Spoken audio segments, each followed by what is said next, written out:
Hey, welcome back, Raider Nation, to another episode. Today we have special guest, NFLDraftScout.com, Mike from NFLDraftScout.com. Sorry, NFL Rough Draft. What am I saying? I'm sorry, Mike. Hey, Gavin, what's going on? Hey, how are you doing? I'm screwing up already. Didn't take long. Yeah, so I wanted to bring a little introduction on Mike. So NFLRoughDraft.com. I was looking at a post by Arif Hasan on Twitter. He writes for ZoneCoverage.com, and what he did in 2014 and 2015, he took the big boards created by all the experts, because you can't really grade a draft or grade a big board that all these so-called experts or whatnot put out, unless you wait a couple of years to see how the players did. So he took the PFF grades and the grades from Bleacher Report for all the players coming into the league in 2014 and 2015, and he compared it and went back 3 years and compared it to the big boards.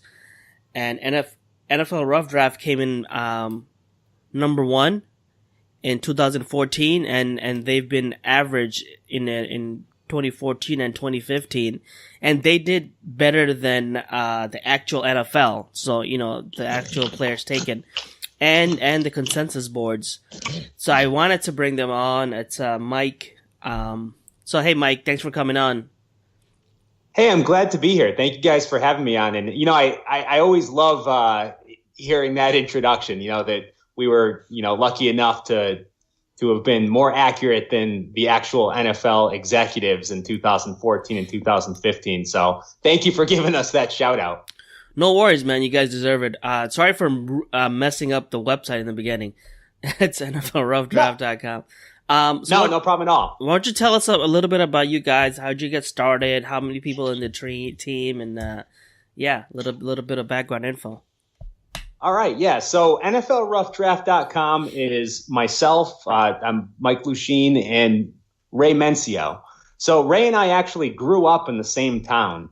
We've been best friends since we were little kids. Now, we both just happen to really love football. And growing up, we were kind of just like gigantic sports nerds. So, in high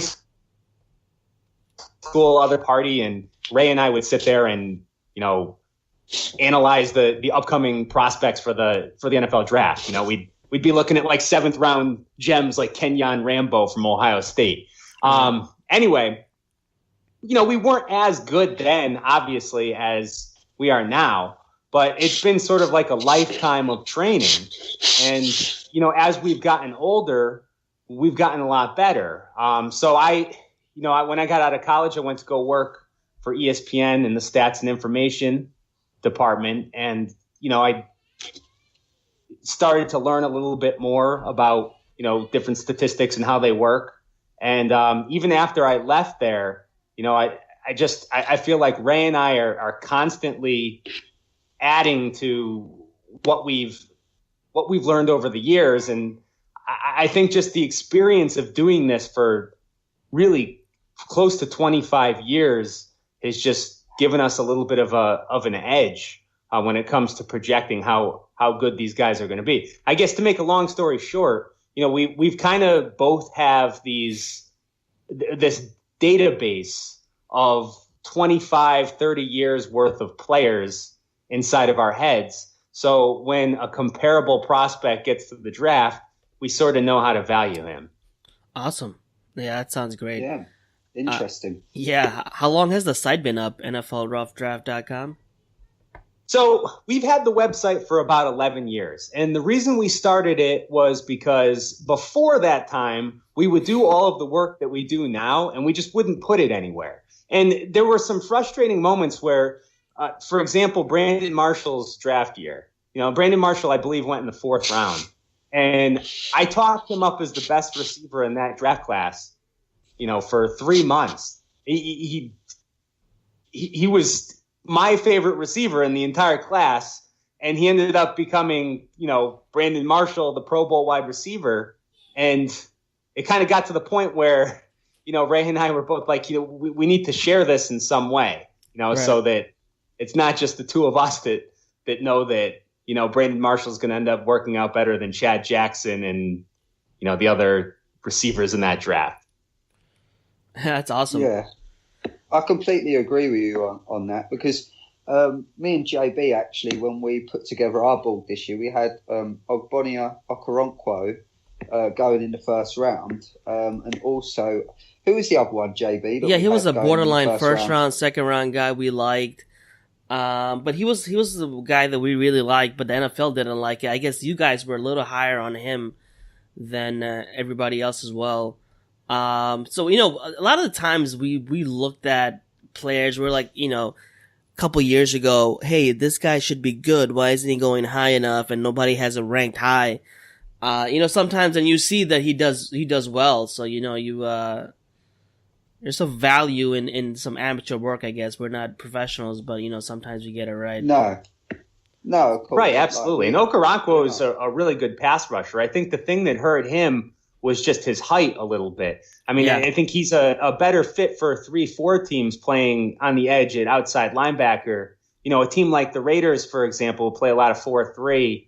He's not really a fit there at defensive end just because he's a little bit too short. I think he went to a great place, by the way, with in a 3-4 with the Rams in LA. So that might be a really good fit against some good edge rushers. Well, their line is ridiculous already, isn't it? So adding someone like that is just going to complement Donald and Sue and all the rest of them down to a T, I think. Yeah. Absolutely. Yep. So what do you think? Tell me, how did the Raiders do? We'll get into the free agency and all that, but since the draft just ended, let's do a quick recap. Against your board, how do you think the Raiders did?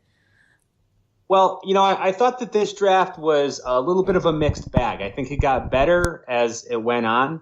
To break it down, sort of starting with day one, I didn't like day one at all. I think Reggie McKenzie, and I know there's been a little bit of talk about how much of a say he's actually had in the draft this year.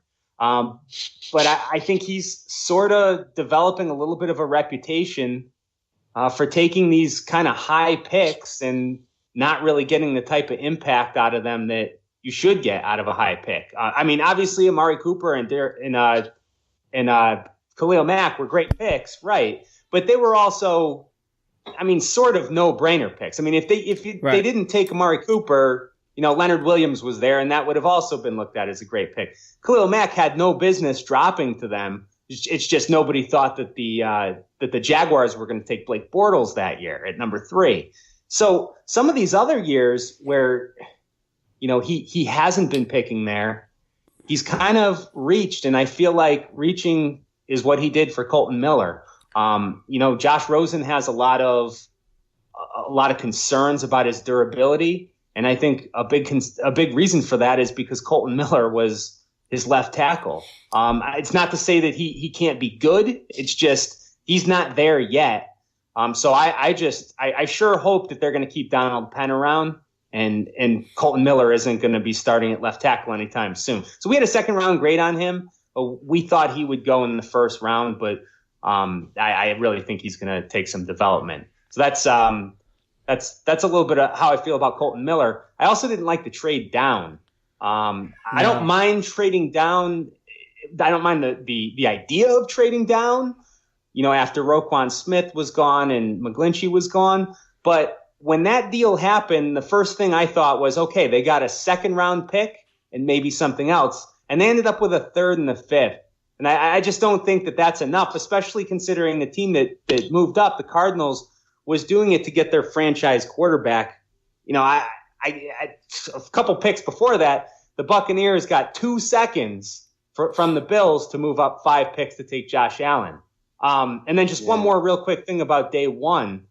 They then took that third round pick that they acquired and they traded it for Martavis Bryant. Now, it's nothing against Martavis Bryant as a football player, but a third round pick is a valuable commodity. He's got a year left on his deal. Granted, it's his rookie deal, so he's not making a lot of money, but he's literally one sort of mess up off the field away from never playing in the NFL again. And even if he has a great year, he's not the type of player that you'd want to invest, any kind of a signing bonus in, because if he gets suspended, his contract tolls his base salary, but that signing bonus still counts against the cap. So, he's kind of a little bit of a risky addition. I thought his trade value would be more of like a 5th round pick, or maybe even a 2019 4th. Now, the first round picks, do you think it was more of a Gruden pick or a Reggie McKenzie pick? It seemed like Gruden might, was running the draft a little bit. I wanted to know what your thoughts on that. Yeah, I've heard that, and that could very well be the case. It's hard for me to say. We know that Reggie McKenzie, if you look at his past, he really values offensive linemen and defensive backs and defensive linemen. So, the fact that they took an offensive tackle there, that seems like a move that McKenzie might have made. And then if you want to look at the type of offensive lineman he's drafted, you go back to Menelik Watson. He was a little bit more of that developmental guy. Actually, he was from the UK, Gavin. And he didn't have a lot of football. Yeah, and he didn't have a lot of football background, but he had to, he was looked at as a guy who could potentially down the road develop into a starting left tackle. And that's sort of the same type deal with Colton Miller right now. Yeah. See, I looked at it and I thought, we've already got people like Jalen Ware, that sort of, and Jalen Ware is very similar to like Colton Miller in a sense of his athletic ability, his height, his weight. And if you're going to use a pick, why didn't they just develop Jalen Ware? Because he's exactly the same sort of player, but he just needs the coaching.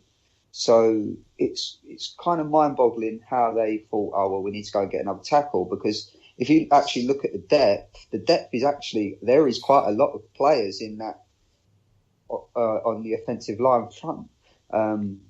So it's kind of mind-boggling why they chose to go that direction when they could have actually held off and then still got a fairly decent ones in like Connor Williams or something in the second round. Right. Well, then you look at David Sharp was, they invested a 4th round pick in him last year. And like you said, where they invested the 7th round pick. And you're right. He is athletically similar to Miller. Yeah. And I tend to agree with you. I think especially what they did in free agency, I think they were set up to just take best player available and not reach on a need.